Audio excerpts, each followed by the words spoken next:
வணக்கம் ஃப்ரெண்ட்ஸ். இன்றைக்கி நம்ம ஜிஎஸ் ஜென்ரல் ஸ்டடீஸ்லேருந்து மிக முக்கியமான ஒரு டாபிக், எக்ஸாம் பாயிண்ட் ஆஃப் வியூவில் ரொம்ப இம்பார்ட்டண்டான டாப்பிக்கான தமிழ்நாட்டின் பெருங்கற்காலம் இரும்பு காலம், இந்த டாப்பிக்கை தான் பார்க்க போகிறோம். இது நம்மளோட சிலபஸில் யூனிட் 6 கவர் ஆகும். இப்போ புதுசாக அப்டேட் பண்ணியிருக்கிற சிலபஸில் யூனிட் 6, இதுக்கு முன்னாடி இந்த சிலபஸ் படி பார்த்தோன்னா யூனிட் 8. இது நம்ம ஸ்கூல் புக்கில் இருக்கிற கண்டென்ட் தான். 6ஆம் வகுப்பு புத்தகம் 6th ஸ்டாண்டர்ட் செகண்ட் டேர்ம் 2வது பருவத்தில் சோஷியல் சயின்ஸ் புத்தகத்தில் வரலாறு ஃபஸ்ட்டு லெசனாக என்ன இருக்குன்னா, வட இந்தியாவில் வேத கால பண்பாடும் தென்னிந்தியாவில் பெருங்கற்கால பண்பாடும் அப்படின்னு ஒரு லெசன் இருக்கும். அதில் நமக்கு வட இந்தியாவில் பெருங்கற்கால பண்பாடு நம்மளோட சிலபஸ்க்கு எக்ஸாம் பாயிண்ட் ஆஃப் வியூக்கு அந்த டாபிக் தேவையில்லை. நமக்கு தேவை தமிழ்நாட்டின் பெருங்கற்காலம் இரும்பு காலம், இந்த டாபிக் மட்டும் போதும். இப்போ இந்த டாப்பிக்கை நம்ம டீட்டெயிலாக பார்க்கலாம். இதில் பாருங்கள், தமிழ்நாட்டின் பெருங்கற்காலம் இரும்பு காலம். பெருங்கற்காலம்னா என்ன? ஒன்றும் இல்லை, அந்த பீரியட் ஆஃப் டைம், அந்த காலத்தில் வாழ்ந்த மக்கள் இறந்துட்டாங்கன்னா அவங்க புதைக்கப்பட்ட இடத்துக்கு மேலே பெரிய கற்பலகைகளை வச்சு மூடுவாங்க. ஓகேங்களா? இறந்துட்டாங்கன்னா அவங்க புதைச்ச இடத்துக்கு மேலே பெரிய கற்பலகைகளை வச்சு மூடுறாங்க. அப்படி பெரிய கற்பலகைகளை வச்சு மூடியதால் அந்த காலத்தை என்ன சொல்கிறாங்கன்னா பெரிய கற்காலம், அதாவது பெருங்கற்காலம் அப்படின்னு அழைக்கப்படுது. ஓகேங்களா? பக்கத்தில் இரும்பு காலம்னு இருக்கே அப்படின்னா என்னன்னு கேட்டிங்கன்னா, ஒன்றும் இல்லை, அந்த பீரியட் ஆஃப் டைமில் தான் இரும்பை கண்டுபிடிச்சி அதிகமாக மக்கள் பயன்பாட்டுக்கு அதிகமாக பயன்படுத்துகிறாங்க இரும்பு பொருட்களை. ஓகேங்களா? அதனால் என்ன சொல்கிறாங்கன்னா பெருங்கற்காலத்தை இரும்பு காலம் அப்படின்னு சொல்லுவாங்க. ஓகேங்களா? அடுத்ததாக பெருங்கற்காலம் அப்படின்னா என்ன? ஆங்கிலத்திலேருந்து வரப்பட்ட சொல் தான் இந்த பெருங்கற்காலம். இதில் மெகாலித்திக், ஆங்கிலத்தில் என்னென்னா பெருங்கற்காலம்னா மெகாலித்திக். மெகானா பெரிய, இதில் மெகானா பெரிய, லித்திக்னா கல், அப்போது பெரிய கல், ஏஜ்னா காலம், அப்போ பெரிய கற்காலம், கல்காலம் தான் பெரிய கற்காலம் அப்படின்னு நம்ம சொல்கிறோம். ஓகேங்களா? ஆங்கில சொல்லான மெகாலித்திக்லேருந்து வந்தது தான் பெருங்கற்காலம் அப்படின்ற சொல். ஓகேங்களா? அடுத்ததாக பாருங்கள், கீழே இறந்தவர்களை புதைத்த இடங்களை கற்பலகைகளை கொண்டு மூடியதால் பெருங்கற்காலம் என அழைக்கப்படுகிறது. இல்லை, அந்த காலத்தில் நம்ம ஆல்ரெடி சொல்லிட்டோம், இறந்தவங்களை புதைச்ச இடத்துக்கு மேலே பெரிய கற்பலகைகளை கொண்டு மூடியிருக்காங்க, அதனால் பெருங்கற்காலம் அப்படின்னு அழைக்கப்படுது. அடுத்ததாக பாருங்கள், தமிழகத்தில் உள்ள பெருங்கற்கால இரும்பு கால தொல்லியல் ஆய்விடங்கள். அப்படிப்பட்ட, அதாவது இறந்தவங்களை கற்பலகைகளை வச்சு மூடுறாங்களே அந்த பெருங்கற்கால பண்பாடு நிலவிய நம்ம தமிழ்நாட்டில் இப்போ அதுக்கான சான்றுகள் அங்கங்கே கிடச்சிட்ருக்கு. அப்படி முக்கியமாக சான்றுகள் அகழ்வாராய்ச்சி செஞ்சு நமக்கு தொல்லியல் ஆய்வு மூலமாக நிறைய பொருட்கள் கிடைக்குது. அப்படி கிடைக்கிற முக்கியமான இடங்களை தான் இந்த லெசனில் நம்ம முக்கியமாக பார்க்க போகிறோம். ஓகேங்களா? அப்படி என்னென்ன இடங்கள் இருக்குது தமிழகத்தில்னு பார்த்தோன்னா, பையம்பள்ளி வேலூர் மாவட்டத்தில் பையம்பள்ளி, அடுத்ததாக கொடுமணல் ஈரோடு மாவட்டத்தில் கொடுமணல். நல்லா ஞாபகம் வச்சுக்கோங்க, மேப் போட்டு எதுக்கு கொடுத்துருக்கோன்னா பார்த்ததும் உங்களுக்கு மெமரி ஆகணும். ஓகேங்களா? இந்த ஊர் பெயர்கள்லாம் கேட்பாங்க, எந்த மாவட்டம்னும் கேள்விகள் வரும். பையம்பள்ளி என்பது எந்த மாவட்டத்தில் உள்ளது அப்படின்னும் கேள்விகள் வரும். பையம்பள்ளி வேலூர், அப்படியே மேலேருந்து கீழே போகலாம். பையம்பள்ளி அப்படியே மனப்பாடம் பண்ணிக்கோங்க. வேலூரில் இருக்கிற பெருங்கற்கால பண்பாடு நிலவிய இடம் எதுன்னு பார்த்தோன்னா வேலூர் மாவட்டத்தில் பையம்பள்ளி. ஓகேங்களா? பெருங்கற்காலம் இரும்பு கால தொல்லியல் ஆய்விடங்கள் இப்போவும் இங்கே அகழ்வாராய்ச்சி போயிட்டு தான் இருக்குது. நிறைய பொருட்கள் இன்னமும் கண்டுபிடிச்சிட்டு தான் இருக்காங்க. பையம்பள்ளி வேலூர் மாவட்டத்தில் பையம்பள்ளி. அடுத்ததாக கீழே வந்தோன்னா ஈரோடு மாவட்டத்தில் கொடுமணல். ஓகேங்களா? 10 இலக்கியத்துலேயும் கொடுமணல் குறிப்பிட்டிருப்பாங்க, அந்த இடம் தான் இது. ஓகேங்களா? ஈரோடில் கொடுமணல், வேலூரில் பையம்பள்ளி. அடுத்ததாக கீழே வந்தோன்னா திண்டுக்கல்லில் பொருந்தல். பாருங்கள், வேலூரில் பையம்பள்ளி, ஈரோடில் கொடுமணல், திண்டுக்கல்லில் பொருந்தல். அப்படியே வந்தோன்னா கீழடி சிவகங்கை மாவட்டம். அடுத்ததாக ஆதிச்சநல்லூர் தூத்துக்குடி மாவட்டம். இவங்கள ஃபஸ்ட்லேருந்து சொல்லலாங்களா? ஃபஸ்ட்டு வேலூரில் என்ன? பையம்பள்ளி. அடுத்ததாக ஈரோடில் கொடுமணல். அடுத்ததாக திண்டுக்கல்லில் பொருந்தல். கீழடி எங்கன்னு பார்த்தோன்னா சிவகங்கை மாவட்டம். அடுத்ததாக ஆதிச்சநல்லூர், தூத்துக்குடி. ஓகேங்களா? இதுதான் முக்கியமான தொல்லியல் அகழ்வாய்வு இடங்கள். ஓகேங்களா? தமிழகத்தில் பெருங்கற்கால இரும்பு கால தொல்லியல் ஆய்விடங்கள். இப்போ இங்கெல்லாம் நிறைய ஆராய்ச்சிகள் நிறைய அகழ்வாய்வுகள் நடந்துட்டு தான் இருக்குது. ஓகேங்களா? இப்போது ஒரு ஊராக நம்ம பார்ப்போம். இப்போ இந்த ஊர்கள் எல்லாத்த பற்றியும் டீட்டெயில்டாக அங்கே என்னென்ன பொருட்கள் கிடச்சிச்சு அப்படின்றத டீட்டெயில்டாக பார்க்க போகிறோம். ஃபஸ்ட்டு பாருங்கள், ஆதிச்சநல்லூரை பார்க்க போகிறோம். ஓகேங்களா? இதில் கீழே இருக்குது பாருங்கள், தூத்துக்குடியில் இருக்கிற ஆதிச்சநல்லூரை டீட்டெயிலாக பார்க்க போகிறோம். ஆதிச்சநல்லூர் தூத்துக்குடி மாவட்டத்தில் இருக்குது. இங்கே என்னென்ன பொருட்கள் கிடைக்குது அகழ்வாய்வில் அப்படின்னு பார்க்கலாம். ஃபஸ்ட்டு பாருங்கள், முதுமக்கள் தாழிகள். இந்த முதுமக்கள் தாழிகள்னால் ஒன்றும் இல்லை, பெரிய ஒரு பானையாக இருக்கும். ஓகேங்களா? பெரிய பானையாக இருக்கும். இந்த முதுமக்கள் தாழிகள் எதுக்கு பயன்படுத்தப்பட்டுச்சுன்னு பார்த்தோன்னா, அந்த காலத்தில் இறந்துட்டாங்கன்னா அவங்கள முதுமக்கள் இந்த தாழியில் போட்டு புதைச்சி வச்சுருவாங்க. இல்லை பெரும்பாலும் இந்த முதுமக்கள் தாழிகள், இந்த தாழிகள் எதுக்காக பயன்படுத்தப்பட்டுச்சுன்னா இதுக்கு தான். இறந்துட்டாங்கன்னா அவங்க உடல்களை இதுக்குள்ளே போட்டு பெரிய சைஸ் பானையாக இருக்கும். நம்ம நினைக்கிற மாதிரி சின்னதாலாம் இருக்காது, ஒரு உடல் போகிற அளவுக்கு பெரிய சைஸ் பானையாக இருக்கும். அந்த பானைக்குள்ளே ஒரு உடலை போட்டு அப்படியே மண்ணில் புதைச்சிடுவாங்க. இப்போ இந்த மாதிரி முதுமக்கள் தாழிகள் நிறைய நமக்கு அகழ்வாராய்ச்சியில் இப்போவும் கிடைச்சிட்டு தான் இருக்குது. இல்லை ஆதிச்சநல்லூரில் முக்கியமாக என்ன கிடைச்சிருக்கு பாருங்கள். ஃபஸ்ட்டு முதுமக்கள் தாழிகள், அடுத்ததாக கருப்பு சிவப்பு மட்பாண்டங்கள். ஓகேங்களா, கருப்பு நிறத்திலையும் சிவப்பு நிறத்திலையும் மட்பாண்டங்கள், பானைகள் கிடைக்குது. ஓகேங்களா, அடுத்ததாக மண்ணால் செய்யப்பட்ட பானைகள் கிடைக்குது. அடுத்ததாக இரும்பாலான குத்துவால். இதை நல்லா ஞாபகம் வச்சுக்கோங்க. எக்ஸாமில் இரும்பாலான குத்துவால் கிடைக்கப்பட்ட அகழ்வாய்வு இடம் எதுன்னு கேட்டுட்டு ஆதிச்சநல்லூரும் ஆப்ஷனில் கேட்குறதுக்கு நிறைய வாய்ப்பு இருக்குது. அதனால் மிக முக்கியமான ஒரு பாயிண்ட் எதுனா இரும்பாலான குத்துவால். நம்ம ஏன் இரும்பாலான குத்துவால் அந்த காலத்தில் பயன்படுத்தியிருக்காங்கன்னா, ஏன்னா அது இரும்பு காலம். ஓகேங்களா, அந்த டைமில் இரும்பாலான செய்யப்பட்ட பொருட்கள் நிறைய யூஸ் பண்ணுறாங்க. ஓகேங்களா, அடுத்ததாக ஈட்டிகள், அடுத்ததாக அம்புகள், சில கல்மணிகள், சில தங்க ஆபரணங்களும் எங்கே கிடைக்குதுன்னு பார்த்தோன்னா ஆதிச்சநல்லூரில் அகழ்வாய்வு செய்கிறாங்க. என்னென்ன பொருட்கள் கிடைக்குது? முதுமக்கள் தாழிகள். இந்த முதுமக்கள் தாழிகள்னால் என்னென்னா இறந்தவங்கள உடலை போட்டு மண்ணில் புதைச்சி வைக்கிறதுக்கு பயன்படுத்தப்பட்டது இந்த முதுமக்கள் தாழிகள். அடுத்ததாக சிவப்பு கருப்பு மட்பாண்டங்கள், அடுத்ததாக இரும்பாலான குத்துவால், ஈட்டி, அம்புகள், அடுத்ததாக கல்மணிகள், அடுத்ததாக தங்க ஆபரணங்கள். இதெல்லாம் எங்கே கிடைக்குது? ஆதிச்சநல்லூர். இந்த ஆதிச்சநல்லூர் தூத்துக்குடி மாவட்டத்தில் இருக்குது. அடுத்ததாக சில உருவங்களும் கிடைக்குது, சில பொம்மைகள். ஓகேங்களா, அதெல்லாம் வெண்கலத்தில் செய்யப்பட்ட உருவங்களாக கிடைக்குது. என்னென்னா வீட்டு விலங்குனா என்ன சொல்லலாம்னா, அது குறிப்பிட்டு புத்தகத்தில் எங்கேயும் குறிப்பிடல, பட் நம்மளோட அசம்ஷன் படி எதுவாக இருக்குன்னா இந்த நாய், அடுத்ததாக ஆடு, கோழி, இந்த மாதிரியான விலங்குகள் உருவங்களாக இருக்கலாம். அடுத்ததாக காட்டு விலங்குகள், புலி, யானை, மான், இது போன்ற உருவங்கள் வெண்கலத்தால் செய்யப்பட்ட உருவங்களே கிடச்சிருக்கு எங்கள் ஆதிச்சநல்லூர் தூத்துக்குடியில். அதுக்கடுத்து தான் மக்கள் எதில் திறன் பெற்று இருந்தாங்கன்னா மட்பாண்டம் செய்கிறதில்ல. இப்போ பார்த்து நம்ம கருப்பு சிவப்பு மட்பாண்டம் செஞ்சுருக்காங்க. முதுமக்கள் தாழிகள் அதை செய்கிறதுக்கும் அதில் ஒரு நாலேஜ் இருக்கணும், அந்த ஃபீல்டில் எக்ஸ்பீரியன்ஸ் இருக்கணும். அப்படி மட்பாண்டம் செய்கிறதுல ரொம்ப திறன் பெற்றவங்களாக இருந்திருக்காங்க ஆதிச்சநல்லூரில் வாழ்ந்த மக்கள். அடுத்ததாக கல் மற்றும் மரத்தை பயன்படுத்தி பொருட்களை செய்தல். இப்போ நம்ம பார்த்தல உருவங்கள் இது வெண்கலத்தை வச்சு செஞ்சுருக்காங்க. இதே மாதிரி அவங்க கல்லுலேயும் மரத்தை வச்சும் பொருட்கள் செஞ்சுருக்காங்க. இவ்வளோ நேரம் நம்ம பார்த்தது எது? ஆதிச்சநல்லூர். ஒரு குயிக் ரிவிஷன் போட்டுலாங்களா? ஆதிச்சநல்லூர் எங்கே இருக்குது? ஆதிச்சநல்லூர் தூத்துக்குடி மாவட்டத்தில் இருக்குது. அங்கே என்னென்ன பொருட்கள் கிடைக்குதுன்னா முதுமக்கள் தாழி, கருப்பு சிவப்பு மட்பாண்டங்கள், இரும்பாலான குத்துவால், ஈட்டி, அம்புகள், கல்மணிகள், தங்க ஆபரணங்கள் கூட கிடைக்குது. இதில் அடுத்ததாக வீட்டு விலங்குகள், காட்டு விலங்குகள், புலி, யானை, மான் போன்ற வெண்கலத்தால் செய்யப்பட்ட உருவங்கள் கிடைக்குது. மக்கள் மட்பாண்டம் செய்கிறதுல திறன் பெற்று இருக்கிறாங்க. அடுத்ததாக கல் மற்றும் மரங்களை வச்சு பொருள் செய்கிறதிலும் திறன் பெற்று இருக்காங்க. ஓகேங்களா, இது ஆதிச்சநல்லூர் தூத்துக்குடி மாவட்டம். அடுத்ததாக கீழடி சிவகங்கை மாவட்டத்தில் இருக்கிற கீழடியை பற்றி பார்க்க போகிறோம். ரெண்டாவது ஊராக எதை பார்க்க போகிறோன்னா கீழடியை பார்க்க போகிறோம். இந்த கீழடி எங்கே இருக்குதுன்னு பார்த்தோன்னா திருபுவனம் தாலுக்கா. புத்தகத்தில் திருபுவனம் தாலுக்கான்னு கொடுத்துருக்காங்க. இதை நல்லா பார்த்து வச்சுக்கோங்க, எக்ஸாமில் கேட்குறதுக்கும் வாய்ப்பு இருக்குது. அடுத்ததாக பழமையான நகர அமைப்பு. ஓகேங்களா, ஒரு நகர அமைப்பு.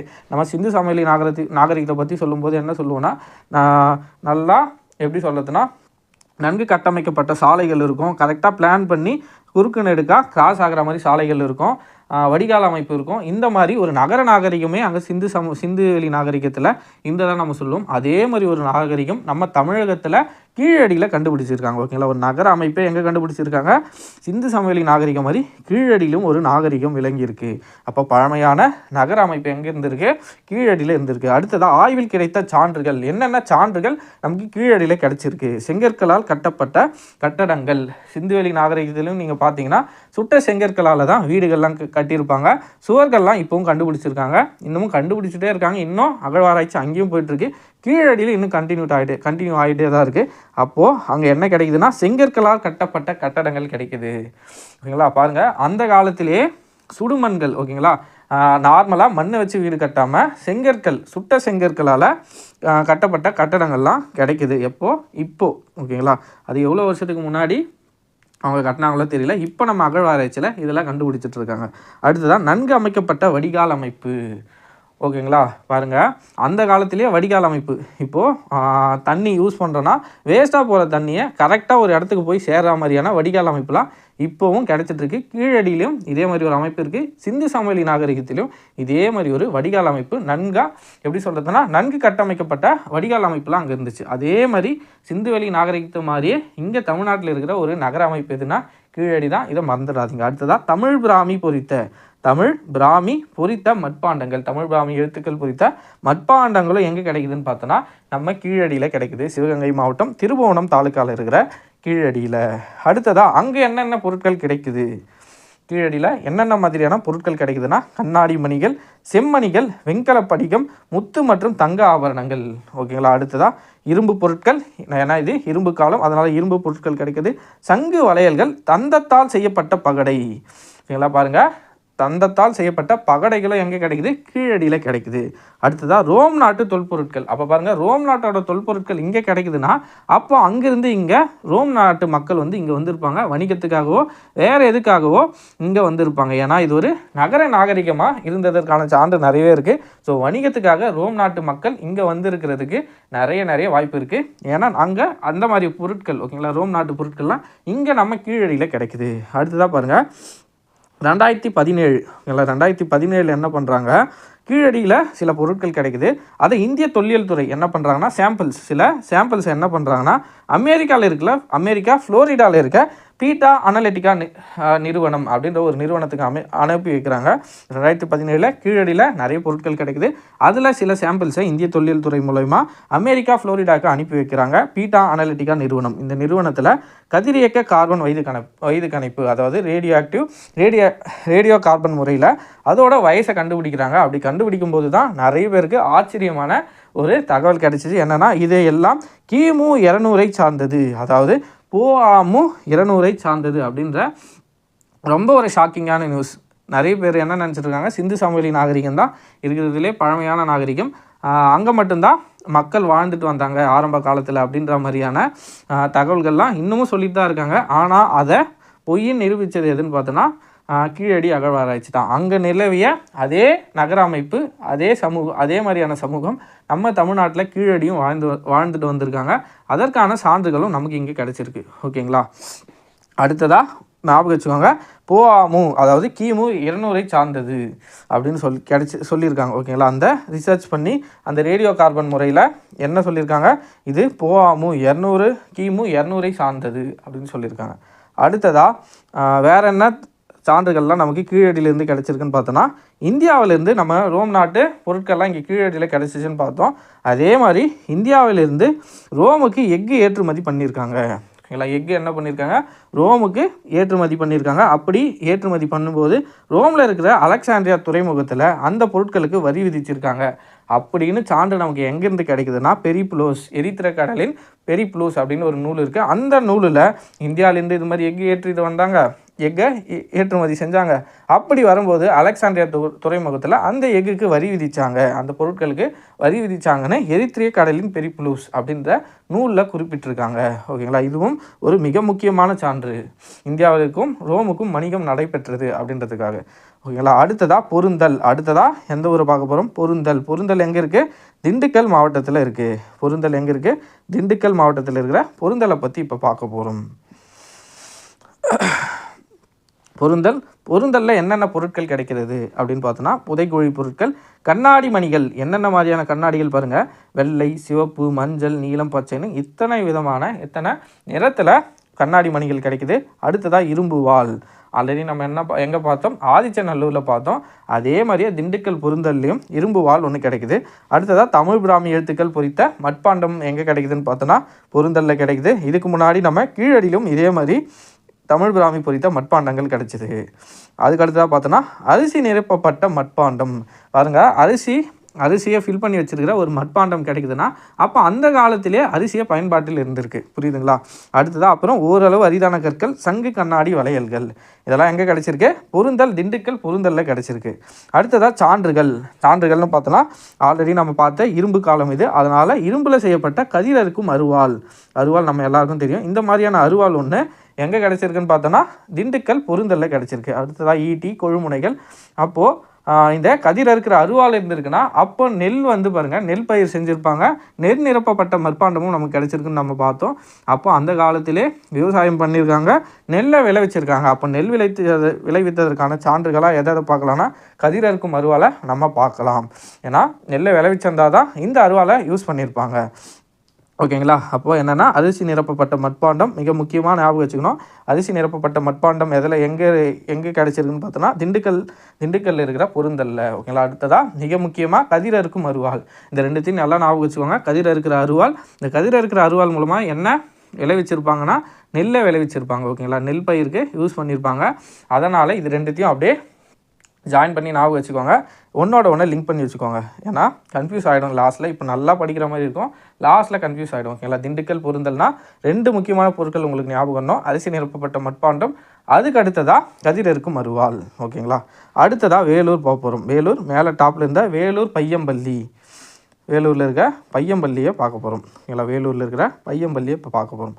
அங்கே என்னென்ன மாதிரியான பொருட்கள் கிடைத்த பொருட்கள் இரும்பு பொருட்கள். ஏன்னா இது இரும்பு காலம். அடுத்ததாக பெருங்கற்காலத்து சிவப்பு கருப்பு மட்பாண்டங்கள், கருப்பு சிவப்பு மட்பாண்டங்கள் கிடச்சிருக்கு. அதுக்கு அடுத்ததாக சான்றுகள். இது ரொம்ப ரொம்ப ரொம்ப இம்பார்ட்டண்டான பாயிண்ட், எக்ஸாம்லேயே கேட்டிருக்காங்க. இரும்பு உருக்கப்பட்டதற்கான சான்று எங்கே கிடச்சிருக்குன்னு பார்த்தோன்னா வேலூர் மாவட்டம் பையம்பள்ளி. வேலூரில் பையம்பள்ளின்ற ஒரு இடத்துல என்னென்னா இரும்பு உருக்கப்பட்டதற்கான சான்று கிடச்சிருக்கு. ஓகேங்களா. வித்தியாசமாக இருக்குது, எக்ஸாமில் இது கேட்டும் இருக்காங்க. ஓகேங்களா. இரும்பு உருக்கப்பட்ட சான்று கிடைத்த இடம் எதுனா வேலூர் மாவட்டம் பையம்பள்ளி. அடுத்ததாக ரேடியோ கார்பன் முறை. இங்கே இருக்கிற பொருட்களையும் எடுத்து ரிசர்ச் பண்ணுறாங்க. அப்படி ரேடியோ கார்பன் முறைப்படி ஆராய்ச்சி பண்ணதில் என்ன கிடைக்குதுன்னா போஆமு 1000. அதுக்கு நம்ம இதுக்கு முன்னாடி பார்த்தா கீழடி போஆமு 200. இப்போ பாருங்கள் இது 1000. ஓகேங்களா. அப்போ இதுவும் ஒரு பழமையான ஒரு இடம்தான். ஓகேங்களா. பையம்பள்ளி வேலூர். அடுத்ததாக கொடுமணல். ஈரோட்டில் இருக்கிற கொடுமணல். ஈரோடில் கொடுமணல் மேப்பில் பார்த்தோன்னா கொடுமணல் ஈரோடு. ஓகேங்களா. ஈரோடு கொடுமணல் 10 இடம்பெற்றுள்ள கொடுமணல் தான் இந்த கொடுமணல்னு சொல்லப்படுது. ஓகேங்களா. அடுத்ததாக கிடைத்த பொருட்கள். இந்த கொடுமணலில் என்னென்ன பொருட்கள் கிடச்சிருக்கு? தமிழ் பிராமி எழுத்து கொண்ட 300க்கும் மேற்பட்ட மட்பாண்டங்கள். ஓகேங்களா. 1 2 இல்லை, 300க்கும் மேற்பட்ட மட்பாண்டங்கள் எங்கே கிடச்சிருக்கு? கொடுமணல் ஈரோடில். அடுத்ததாக சுழலச்சுக்கள். நல்லா ஞாபகம் வச்சுக்கோங்க. இதுக்கு முன்னாடி நம்ம பார்த்த பையம்பள்ளியில் இரும்பு உருக்குவதற்கான சான்று கிடச்சிச்சின்னு சொன்னோம். அதே மாதிரி இந்த 3 விஷயத்தில் முக்கியமான இந்த 2 விஷயம், சுழலச்சுக்களும் அதாவது நூல் சுற்றி வைக்க பயன்படுகின்ற சுழலச்சுக்களும் துணிகள், சிறிய சிறிய துணிகள் கிடைக்கப்பட்ட இடம் எது, அகழாய்வு இடம் எதுன்னு பார்த்தோன்னா கொடுமணல் ஈரோடு. ஓகேங்களா. இதுவும் எக்ஸாமில் கேட்டிருக்காங்க. சுழலச்சுக்களும் துணிகள், சிறிய சிறிய சின்ன சின்ன பீஸில் துணிகளும் எங்கே கிடச்சிருக்குன்னு பார்த்தோன்னா ஈரோடில் கொடுமணலில் இந்த 2 பொருட்கள் ரொம்ப ரொம்ப இம்பார்ட்டன்ட். ஏன்னா கருப்பு நிற மணிக்கற்கள் இதெல்லாம் கொஞ்சம் காமனான விஷயந்தான். பட் ரொம்ப இம்பார்ட்டண்ட்டாக ஸ்பெசிஃபிக்காக எதை கேட்பாங்கன்னு பார்த்தோன்னா எக்ஸாமில் கேட்டும் இருக்காங்க. இந்த சுழல் அச்சுக்களும் துணிகள், சிறிய சிறிய துண்டுகள், சின்ன சின்ன பீஸ் ஆஃப் கிளாத்ஸ் கிடச்சிருக்கு. அதுக்கடுத்து தான் சுழல் அச்சுக்கள் எங்கே கிடச்சிருக்கு? ஈரோடு மாவட்டத்தில் இருக்கிற கொடுமணலில் கிடச்சிருக்கு. ஓகேங்களா. அடுத்ததாக புதைக்குழி மேட்டிற்கு அருகே காணப்பட்ட நினைவுக்கள். மென்ஹீர் பெருங்கற்காலத்தை சார்ந்தது. இந்த மென்ஹீர்ன்றதை நம்ம பின்னாடி பார்க்க போகிறோம் நினைவுக்களில். இது பெருங்கற்காலத்தை சார்ந்தது. ஓகேங்களா. இப்போ நம்ம மேப்பில் பார்த்தா எல்லா ஊரையும் பற்றி பார்த்துட்டோம். உங்களால் முடிஞ்சால் ஒரு நோட்ஸ் எடுத்து வச்சுக்கோங்க. நான் இதுக்கான பிடிஎஃப் நானாக எழுதுனது தான் இது. இந்த எழுதின பிடிஎஃப்னா நான் டெலகிராம் சேனலில் அப்லோட் பண்ணிடுறேன். வேணும்னா பார்த்து எழுதிக்கோங்க. அப்படி நான் எழுதுனது சப்போஸ் நான் தெளிவாக தான் எழுதியிருக்கேன். சப்போஸ் உங்களுக்கு புரியலைன்னா நீங்கள் புக்கை ரெஃபர் பண்ணி கூட எழுதிக்கோங்க. ஓகேங்களா. நான் என்னால் முடிஞ்ச அளவுக்கு சிம்பிளிஃபை பண்ணி பார்த்தோன்னே படித்தா இப்போது நான் சிம்பிளாக எழுதி முடிச்சிட முடியும். எனக்கு புரிகிற மாதிரி நான் சிம்பிளாக எழுதிக்கலாம். பட் அது உங்களுக்கு புரியாது. ஓகேங்களா. இப்போ புரிஞ்சாலும் நான் நடத்தும் போது புரிஞ்சாலும் ஒரு 10 நாள் கழிச்சோ இல்லை 1 மாதம் கழிச்சோ எடுத்து பார்த்தோன்னா நமக்கு புரியாது. நான் இப்போ எழுதியிருக்க மாதிரி இந்த அளவுக்கு கொஞ்சம் டீட்டெயிலாக எழுதினா தான் நம்ம ஒரு மாதம் கழிச்சு 2 மாதம் கழிச்சு எடுத்து பார்த்தாலும் புரியும். ஓகேங்களா. எல்லாருக்கும் புரிகிற மாதிரி தான் டீட்டெயிலாக தான் எழுதியிருக்கேன். முடிஞ்சால் இதையே கூட ஃபாலோ பண்ணி எழுதி வச்சுக்கோங்க. இதில் அடுத்ததாக தமிழ்நாட்டில் பெருங்கற்காலம் நிலவுச்சுன்னு சொன்னோம். அப்போ இருந்த நினைவு சின்னங்கள் என்னென்ன மாதிரியான நினைவு சின்னங்கள், அப்போது இருந்த நினைவு சின்னங்கள் இப்போ நமக்கு அகழாய்வில் கிடைக்குது. அப்படிப்பட்ட நினைவு சின்னங்கள் என்னென்ன அப்படின்றத பார்க்க போகிறோம். ஃபஸ்ட்டு பாருங்கள், முதுமக்கள் தாழிகள். ஆல்ரெடி நம்ம முதுமக்கள் தாழிகளை பார்த்துட்டோம். இறந்தவர்களை புதைக்க பயன்பட்ட பெரிய மண்பானைகள். ஓகேங்களா. இது ஆல்ரெடி பார்த்துட்டோம். அடுத்ததாக கத்திட்டைகள்னால் என்னென்னா டால்மன்ஸ். தமிழில், இங்கிலீஷில் டால்மன்ஸ். இதையும் எக்ஸாம்ஸில் கேட்பாங்க. கத்திட்டைகள்னு கொடுத்துட்டு ஐஃபன் போட்டு டால்மன்ஸுக்கு பதிலாக மென்ஹீர் அப்படின்னு இருக்கும். இதில் பொருத்தப்பட்டுள்ள சரியான இணை எதுனோ எக்ஸாமில் கேட்டிருக்காங்க. ஸோ இதை பேரை நல்லா ஞாபகம் வச்சுக்கோங்க. கத்திட்டைகள்னால் என்ன? டால்மன்ஸ்.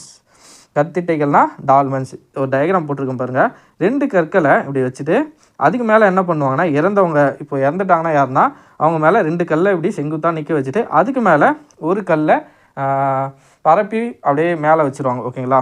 படுக்கிற மாதிரி மேலே ஒரு பெரிய கல்லை வச்சுட்டு கீழே செங்குத்தாக 2 கல் இருக்கும், அதுக்கு மேலே இப்படி ஒரு கல்லை வச்சுருவாங்க. அதுக்கு பேர் தான் என்னென்னா கத்திட்டைகள், டால்மென்ஸ் அப்படின்னு சொல்லுவாங்க. இறந்தவங்களை புதைச்ச இடத்துல 2 புறமும் கற்பலகைகள் ஓகேங்களா, செங்குத்தாக 2 பலகைகளை வச்சுட்டு அது மேலே ஒரு பெரிய கற்பலகையை வச்சு மூடிடுவாங்க ஓகேங்களா. பெரிய கற்பலகை ஒன்று வச்சு அதை மூடிட்டா அதுக்கு பேர் தான் மெயின்ஹீர் ஓகேங்களா. 2 கல், அதுக்கு 2 கற்பலகை, இதுவும் ஒரு பலகை மாதிரி தான் இருக்கும். இதுக்கு மேலே ஒரு பெரிய கற்பலகையை அப்படியே மேலே வச்சுருவாங்க ஓகேங்களா. படுக்கிற மாதிரி இருக்கும் ஓகேங்களா, படுக்க வச்ச மாதிரி இருக்கும். அடுத்ததாக இது எங்கெங்கே இந்த கத்திட்டைகளுக்கான சான்று இப்போவும் கிடைச்சிருக்கு, இப்போவும் நிறைய இடத்துல கிடைச்சிருக்கு. அதில் முக்கியமான இடங்கள் எது எதுன்னு பார்க்க போகிறோம். இதுவும் எக்ஸாம்ஸில் கேட்பாங்க. கத்திட்டைகள், டால்மென்ஸ் இப்போவும் கிடைத்த இடங்கள் எதுனும் எக்ஸாம்ஸில் கேட்கலாம். என்னென்னா வீரராகவபுரம், காஞ்சிபுரம், இந்த ஊர் பேர்லாம் நல்லா ஞாபகம் வச்சுக்கோங்க, மாவட்டத்தையும் சேர்த்து ஓகேங்களா. இந்த வீரராகவபுரம் எங்கே இருக்குதுன்னு பார்த்தோன்னா காஞ்சிபுரத்தில் இருக்குது. அடுத்ததாக கும்மால மருதுப்பட்டி, திண்டுக்கல். அடுத்ததாக நரசிங்கம்பட்டி, மதுரை. பாண்டவன்திட்டு, தருமபுரி. அப்போ இந்த கத்திட்டைகள் எங்கெங்கெல்லாம் நமக்கு கிடச்சிருக்குன்னா இப்போது வீரராகவபுரம், காஞ்சிபுரம், அடுத்ததாக கும்மால மருதுப்பட்டி, திண்டுக்கல், நரசிங்கம்பட்டி, மதுரை, பாண்டவன்திட்டு, தருமபுரி. அடுத்ததாக நினைவு கற்கள், மென்ஹீர். நம்ம இங்கே பார்த்தோம்ல மென்ஹீர், புதைக்குழி மேட்டிற்கு அருகே காணப்பட்ட நினைவுக்கல். இது என்னென்னா இறந்துட்டாங்கன்னா இப்படி செங்குத்தாக ஒரு பெரிய கல் இருக்கும், அந்த பெரிய கல்லை அந்த இடத்துல நட்டுருவாங்க ஓகேங்களா.